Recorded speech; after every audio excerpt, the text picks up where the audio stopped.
entrar en la meditación de la palabra del Señor. Vamos a hablar sobre el tema el creyente y la crucifixión. El creyente y la crucifixión. El apóstol San Pablo le escribe a los Gálatas una carta muy interesante. De todas las epístolas que Pablo escribe, la carta de los Gálatas es una de las más duras, de las más fuertes que él escribió, teniendo en cuenta que los Gálatas no eran judíos, eran gentiles, una corriente de galos ubicados en una región conocida como Galacia, y estos gentiles habían recibido la palabra directamente por la predicación de Pablo, pero eran cristianos muy nominales, solo cristianos de nombre, muy poco, de praxis, de práctica cristiana. Y los Gálatas tenían una dificultad y era que eran muy volubles, de modo que creían de todo.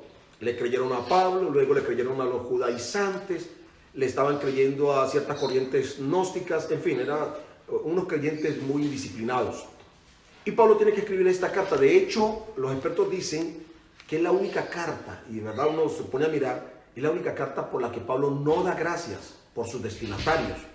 Y la carta empieza Pablo hablando un poquito fuerte. ¿Quién les enseñó a ustedes, Gálatas, insensatos? O sea, una frase bien fuerte, ¿sí? Lo que indica que Pablo está enojado con la condición de esta congregación, porque cuando se enseña la palabra, lo mínimo que el predicador espera es que hayan cambios en la conducta de los creyentes, ¿sí? Y en esta carta de Pablo a los Gálatas, hablando de muchos temas, hay uno específicamente al que me quiero referir, y es que a lo menos 5 veces Pablo nos presenta aspectos diversos de lo que es la crucifixión en relación de Cristo y el creyente. Por lo menos 5 veces nos habla de la crucifixión en relación de Cristo el Señor y los creyentes. En esta epístola, el apóstol Pablo nos va a hablar en paralelo. Primero nos va a presentar a Jesucristo y su obra redentora, y luego nos va a presentar a nosotros como creyentes en ese proceso de transformación de pecadores a santos, de pecadores a hijos de Dios, de pecadores a creyentes, a seguidores de Cristo, una vida cristiana. Y permítame entonces, yo le voy a compartir esos 5 aspectos. Primero, en el capítulo 3, verso 1, Pablo dice, busque allá, 3:1, oh Gálatas insensatos, ¿quién os fascinó para no obedecer a la verdad? A vosotros ante cuyos ojos Jesucristo fue ya presentado claramente como crucificado, ¿quién los fascinó? Hay 2 palabras importantes. Esta palabra insensatos se puede traducir por estúpidos, por tontos, por cándidos. Y la palabra fascinó se puede traducir por embrujar, por entorpecer, por encandilar. O sea, son términos muy fuertes que Pablo usa. Pero, ¿qué es lo que quiero resaltar de este versículo? Que dice Pablo que Jesucristo fue presentado ante los Gálatas como crucificado. Entonces, lo primero que podemos encontrar allí es que Cristo fue crucificado por nosotros. Oiga, interesantísimo. ¿Por qué Pablo hace esa alusión a Cristo crucificado? Pues por varias razones. Primero, nos va a presentar que Cristo fue la víctima propiciatoria de nuestras culpas. Es decir, que Cristo pagó el precio que debíamos pagar cada uno de nosotros. El castigo eterno, que está preparado para el diablo y sus ángeles y para todos aquellos que no quieran recibir la verdad, el amor de la verdad. Cristo pagó el precio para que nosotros no fuéramos a ese lugar, ¿verdad? Él sufrió el horror del infierno en el madero de la cruz para que usted y yo no fuéramos a ese lugar. Cristo nos libró de ello, de ese tipo de juicio final, amén, cuando murió en la cruz por cada uno de nosotros. Pagó el precio para que cada uno de nosotros, cuando le aceptamos esa obra que hizo en el Calvario, podamos disfrutar de sus bendiciones y de la vida eterna. Para perdón, para santificación, para justificación, para glorificación. Entonces lo primero que Pablo nos va a decir es que Cristo ya fue crucificado. nadie jamás podrá hacer otro sacrificio como el que Cristo hizo. La gente, precisamente en estos días que se avecinan, cada año hacen procesiones, hacen sacrificios y todo lo demás, pero el único sacrificio válido para salvar al hombre fue el que Jesús hizo en el madero de la cruz.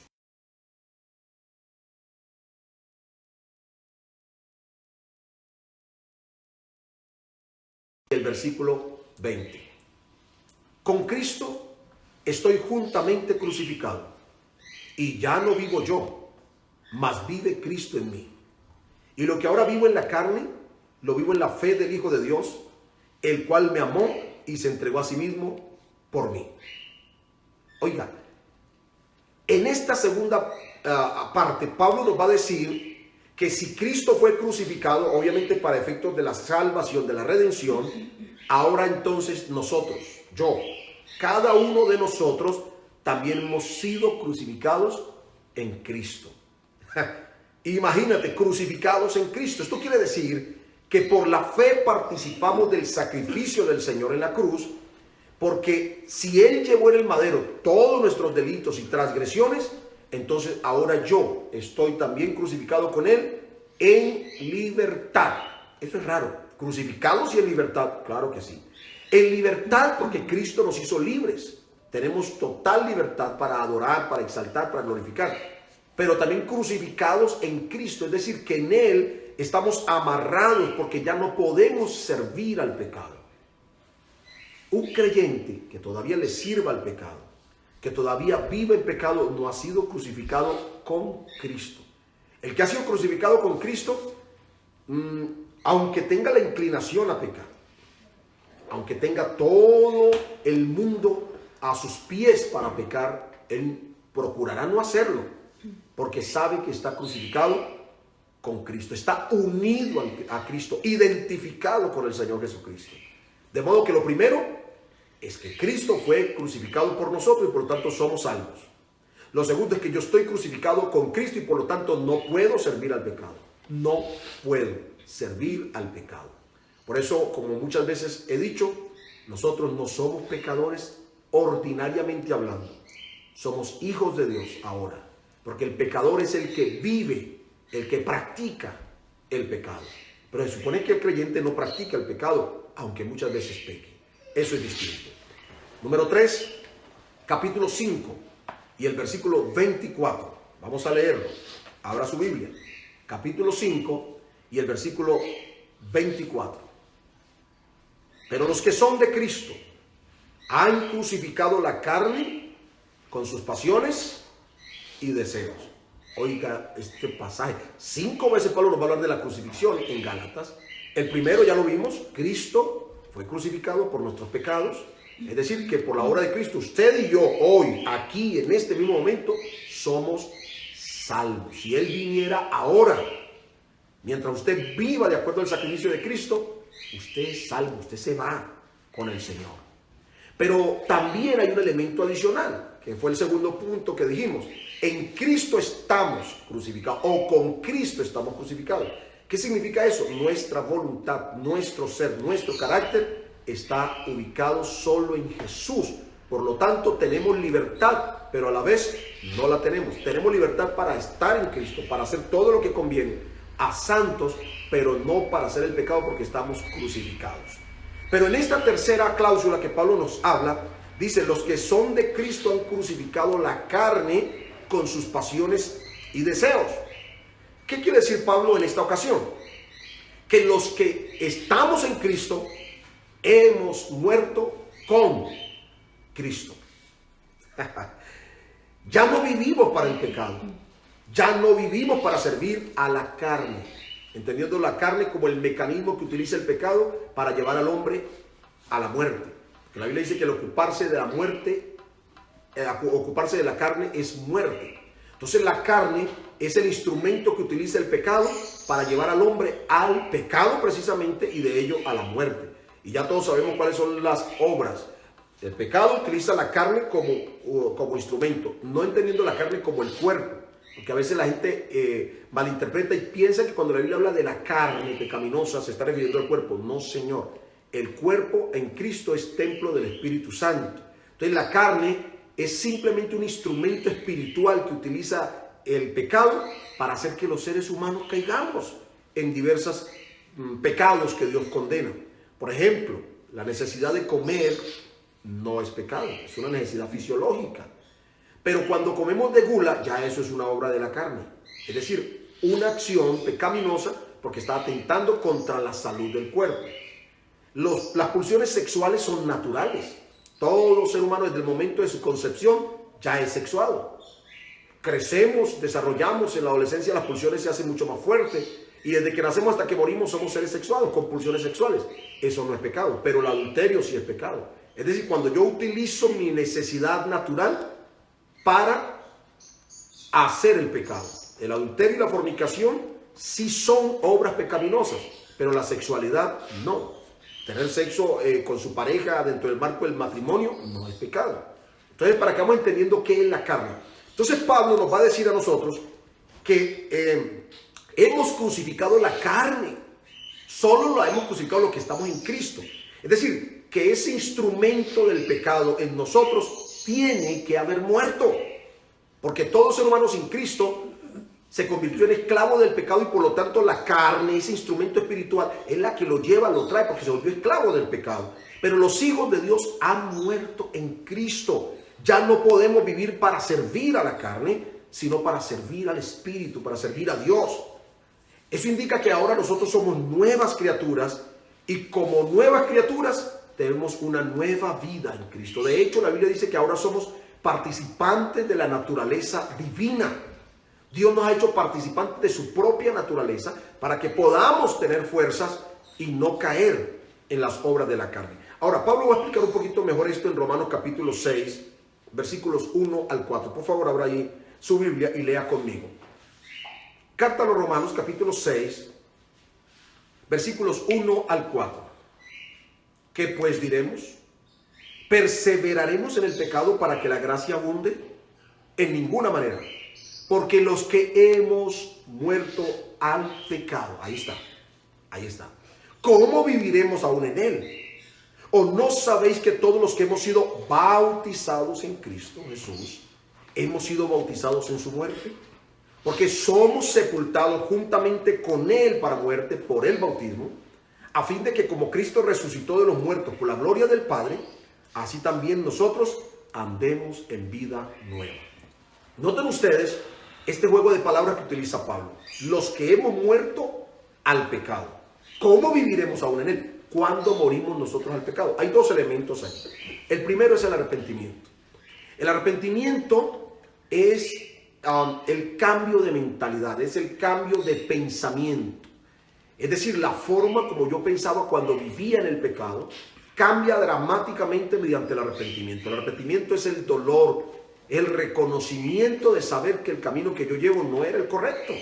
Entonces el arrepentimiento me hace a mí cambiar de pensamiento. Yo ya no quiero seguir en esa vía que conduce a la muerte, sino en la vía que conduce al camino del Señor. Es decir, lo que Cristo hizo en el madero. Entonces mediante el arrepentimiento morimos para el mundo, pero mediante el bautismo simbólicamente somos sepultados. Es decir, la vida vieja, el viejo hombre, la forma como vivíamos anteriormente en pecado, simbólicamente sepultada en el bautismo. Y cuando salimos de las aguas en el bautismo, simbólicamente hemos resucitado a una nueva vida en Cristo. Eso simbólico está generando un proceso interior en la vida de cada persona. Todas las dimensiones del ser son transformadas por el poder de Jesucristo mediante ese acto simbólico del bautismo y el arrepentimiento. Eso indica entonces que lo que Pablo dice más adelante va a ser cierto. De modo que si alguno está en Cristo, nueva criatura es. Las cosas viejas pasaron y aquí todas son hechas nuevas. Eso es ser salvo. Hay gente que está esperando llegar al final para ver si es salvo. No, nosotros no. Porque nosotros sabemos que hemos sido transformados. Y eso es la garantía real de que Dios hizo un milagro en nuestras vidas. Por lo tanto, mis hermanos, en esta tercera cláusula, la carne debe estar crucificada en mí. Es decir, yo no puedo darle rienda suelta a las obras de la carne.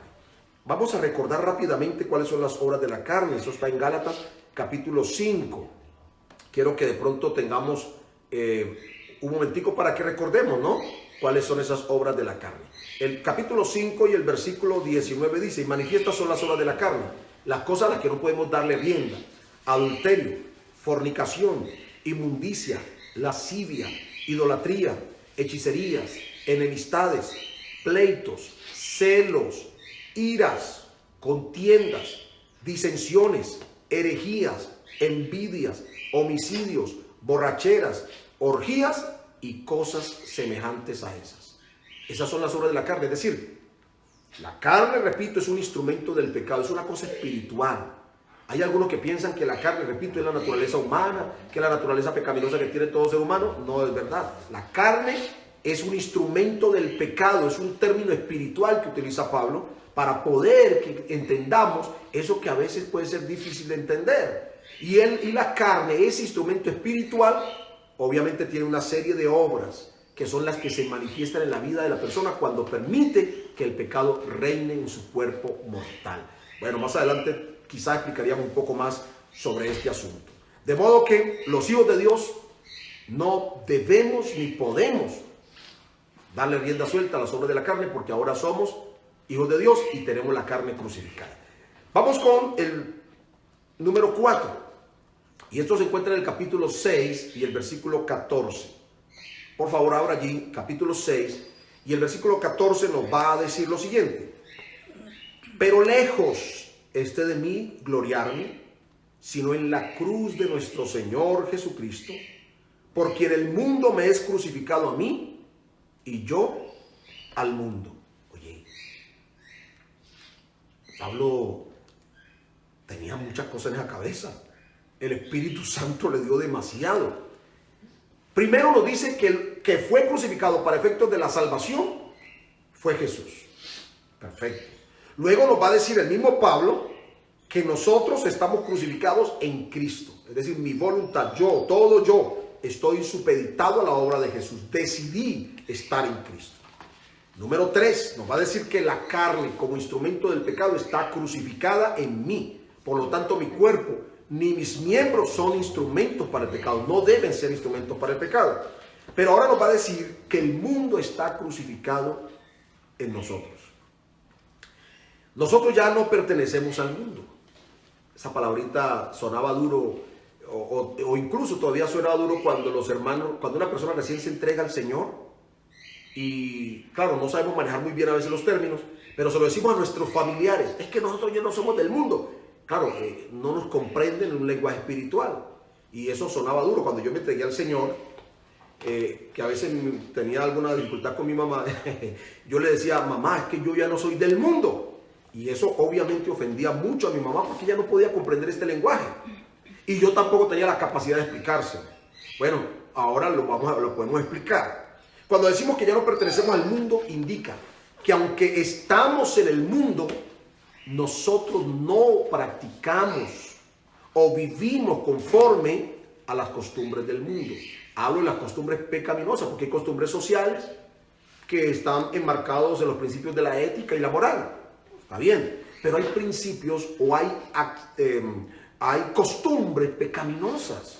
Por ejemplo, ya es costumbre que los muchachos tengan sus encuentros sexuales ocasionales con cualquier persona. Es más, algunos hasta les recomiendan que tengan actividades sexuales desde temprana edad para que cuando se casen ya tengan la experiencia. Esas cosas, esas costumbres son del mundo. Y nosotros no participamos de ese tipo de costumbres. ¿Y por qué? Porque aunque estamos en el mundo, no pertenecemos al mundo y por lo tanto no hacemos esas cosas pecaminosas que pertenecen al mundo. En este caso podremos decir que somos de Cristo y aquí en este mundo vamos de paso. Pedro va a decir que somos advenedizos y extranjeros en este mundo. Nuestra patria es el cielo. Nuestra patria está arriba. El apóstol Pablo va a escribir a los Filipenses capítulo 3 y va a decir: nuestra ciudadanía está en los cielos, de donde también esperamos al Salvador, al Señor Jesucristo. Si un creyente tiene claro estas cosas, la vida cristiana se le hace más fácil. Porque aunque es pesado el yugo, es ligera la carga. Eso dice el Señor. Por lo tanto, el mundo con sus vanidades debe estar crucificado en nosotros. Es decir, el mundo debe estar muerto para nosotros. Cosa difícil, pero debe estar muerto. Esto lo va a decir claramente el apóstol Juan en el capítulo 2, versos 15 al 17 de su primera epístola. Primera de Juan, capítulo 2, versos 15 al 17. Mire usted lo que el apóstol Juan dice, nos va a recomendar, nos va a hablar claramente. Dice así: no améis al mundo, ni las cosas que están en el mundo. ¿Está viendo usted? A eso es que hace referencia cuando decimos que no somos del mundo. Es a esto, a no amar al mundo. Y cuando hablamos del mundo no se refiere a la gente, sino a las costumbres pecaminosas específicamente, ni las cosas que están en el mundo, ese tipo de cosas. Si alguno ama al mundo, el amor del Padre no está en él. Porque todo lo que hay en el mundo, los deseos de la carne, los deseos de los ojos y la vanagloria de la vida, no provienen del Padre, sino del mismo mundo. Y el mundo pasa y sus deseos, pero el que hace la voluntad de Dios permanece para siempre. Oye, qué tremendo texto. Solo Juan resume todo lo que hay en el mundo, todo lo pecaminoso del mundo. Juan lo resume en tres cosas: el deseo de la carne, que son las obras de la carne; el deseo de los ojos, que es la ambición por las cosas materiales; y la vanagloria de la vida, el orgullo de la gente, la altivez, la petulancia. Realmente en esas tres cosas Juan va ¿cómo decimos? Como a ponerlas en contexto para que nosotros podamos entender lo difícil que puede ser para un creyente cuando decide vivir una vida ambivalente. Es decir, parte cristiano, parte mundano. Él va a decir: el que hace la voluntad de Dios es el que permanece para siempre, pero el mundo pasa y sus deseos. Es decir, que el que hace la voluntad del mundo, el amor del Padre no está en él. Y vamos con la quinta y última. Vamos a ir ya concluyendo. La idea es no hacer tan largo estos cultos para que no se nos caiga la señal, porque desde un momento hay demasiada gente transmitiendo en vivo, no solamente por Facebook, sino por YouTube y por otras redes sociales. El capítulo 6, verso 14 nos va a hablar de la quinta crucifixión. Capítulo 6, versículo 14. Abra la Biblia allí, por favor. Dice Pablo: pero lejos esté de mí gloriarme, sino en la cruz de nuestro Señor Jesucristo, por quien el mundo me es crucificado a mí, y yo al mundo. En el anterior estamos hablando de que el mundo está crucificado, ¿verdad? Pero mire usted que ahora es al revés. El mundo está crucificado para mí. En el versículo 14 mismo y en el punto número 4. Pero en este punto número 5 es al revés. Ahora yo soy el que estoy crucificado al mundo. Mire lo que dice: porque en el mundo me es crucificado a mí, y ahora yo también estoy crucificado al mundo. Oiga, interesante. Ni nuestra vida ni nuestro corazón le pertenecen al mundo. No le pertenecen. Estamos muertos para él. El mundo está muerto para mí y yo debo estar muerto para el mundo. Ahora vivimos para Cristo. Gloria a Dios. Dé gloria a Dios allí donde está. Adore al Señor. A Él debemos dedicar nuestra vida por completo. Todo creyente, todo cristiano debe dedicarle su vida por completo al Señor. ¿Qué quiere decir entregar su vida por completo? Renunciar al mundo, a sus deseos. Renunciar a aquellas cosas que sabemos que nos pueden hacer daño. Porque hay cristianos que viven de caída en caída. Y cada vez están reconciliándose con el Señor. Se descarría una vez, se descarría dos veces, vuelve. O sea, en un constante devenir. En un ciclo de muerte, de entrega y renuncia, entrega y renuncia. Renuncia a Cristo y se entrega al Señor. Renuncia y entrega. Eso es porque no ha muerto para el mundo y no ha permitido que el mundo muera para él. Es muy difícil, pero esto es lo que dice la palabra del Señor. Entonces yo quiero invitarles para que hagamos el ejercicio, hermanos. Permitámosle al mundo morir. Es decir, a esas cosas pecaminosas que nos pueden llevar a las obras de la carne, al pecado, a la condenación. Pero nosotros también tenemos que hacer el esfuerzo de morir para el mundo. esas cosas que me pueden atraer, soy yo el que tengo que renunciar a ellas. Morir, en este caso, implica renunciar a ellas. Y eso nos lo va a explicar el mismo Pablo cuando le escribe a Tito en el capítulo 2, versos 11 al 13. Abra por favor allí Tito 2, versículos 11 al 13. Miren la recomendación que Pablo da. Si tú quieres morir al mundo, si quieres renunciar al mundo, esta es la recomendación que la Biblia nos hace. Dice el verso 11. Porque la gracia de Dios se ha manifestado para salvación a todos los hombres, enseñándonos que renunciando a la impiedad, mire la palabrita que utiliza Pablo, renunciando. ¿A qué renunciamos? A la impiedad. ¿Qué es la impiedad? Todas las obras pecaminosas que hay en el mundo. Renunciando a la impiedad y a los deseos mundanos. Es decir, que como seres humanos naturales, puede ser que hayan cosas que nos llamen la atención y nos gusten de ese mundo, cosas pecaminosas. Por eso habla de mundanas y no utiliza otro tipo de término, ¿sí? Renunciando a la impiedad y a los deseos mundanos, vivamos en este mundo, aquí, en este siglo, siglo por mundo, sobria, justa y piadosamente. Tres características. La palabra sobria, aquí en este caso está hablando de ser sobrio, de ser dueño de sí, de tener autodominio, ¿verdad? Tener la capacidad de manejar las relaciones o las situaciones de la vida. Número 2, justa. Implica que usted, sus acciones, su vida, todo lo que usted emprenda, todo lo que usted haga, tiene que estar dentro del marco de la justicia, de la equidad. Y piadosamente. La palabra pío o piadoso significa una persona con devoción, una persona consagrada, una persona que vive de acuerdo a lo estipulado por Dios en su palabra. Entonces, sobria, justa y piadosamente debemos vivir en este mundo y debe mantenerse algo en el tiempo. Ese algo es aguardando la esperanza bienaventurada y la manifestación gloriosa de nuestro gran Dios y Salvador Jesucristo. En este momento sombrío que vive el mundo, creo que esta es la esperanza que nosotros tenemos. Esa esperanza de que Cristo va a regresar muy pronto. Esa esperanza de que Cristo va a volver por nosotros. Cuando yo era niño, una vez mamá, vivíamos en Buenaventura y mi mamá viajó aquí a Cali y me trajo, yo recuerdo, todavía tengo vivo esas imágenes, yo tendría alrededor de unos 5 años, y me trajo a Cali a la casa de una tía mía, ahí en el barrio Puerto Mayarín. Estuvo ella conmigo allí como 2 días y luego le tocó regresarse y me dejó allí unos días. Mi tía tenía bastantes hijos, mis primos, bastantes. Y recuerdo que cuando repartían la comida, nos repartían bien, a todos por igual. Mi tía me trató muy bien. Había un pollo, un gallo bravo, y a veces me daban el pan. Y yo estaba por ahí cuando el gallo llegaba y me agarraba el pan y se lo llevaba. Y claro, como compraban especialmente porque eran como 10 hijos, eso se quedaba uno sin desayunar y la tristeza. Y yo recuerdo todavía vivamente cómo en las horas de las tardes, en la parte externa de la casa, había un pedazo de samán que habían cortado y lo tenían allí. Ahí me sentaba yo a mirar hacia el lugar donde mi mamá se fue ese día. Todos los días con la esperanza de verla aparecer.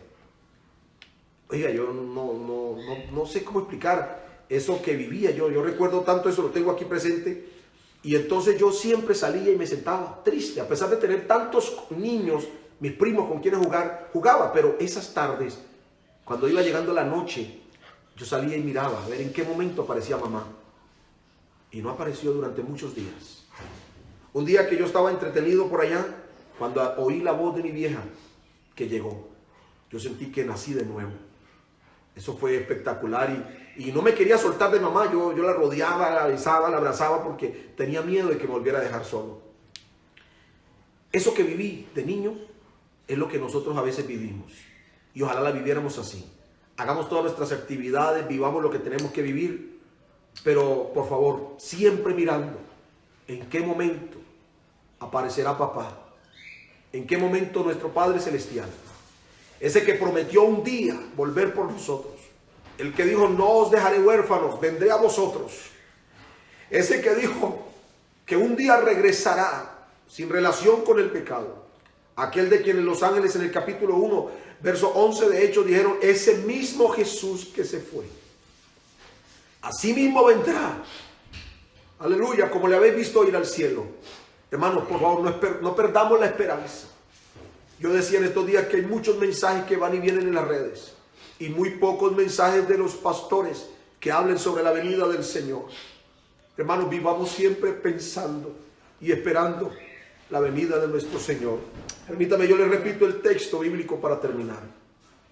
Porque la gracia de Dios se ha manifestado para salvación a todos los hombres, enseñándonos que renunciando a la impiedad y a los deseos mundanos, vivamos en este siglo sobria, justa y piadosamente, aguardando la esperanza bienaventurada y la manifestación gloriosa de nuestro gran Dios y Salvador Jesucristo. Gimamos dentro de nosotros, porque el Señor aparezca pronto. Ojalá tú, estimado familiar de los hermanos que están allí, que todavía no has entregado tu vida a Cristo, que todavía no has tomado la decisión, por favor tómala, porque las cosas que estamos viviendo son campanazos, tal vez son trompetazos que nos están diciendo que Cristo está próximo a volver. Bienaventurado aquel que tiene esta esperanza, porque el que tiene esta esperanza se purifica a sí mismo como Jesucristo es puro. Vamos a orar, hermanos. Vamos a dar gracias a Dios por su palabra, pero también vamos a pedirle que nos ayude a estar crucificados en Él, a estar crucificados para el mundo, a crucificar el mundo para nosotros. Vamos a pedirle a Dios que nos permita crucificar la carne, que podamos vivir juntamente con Cristo.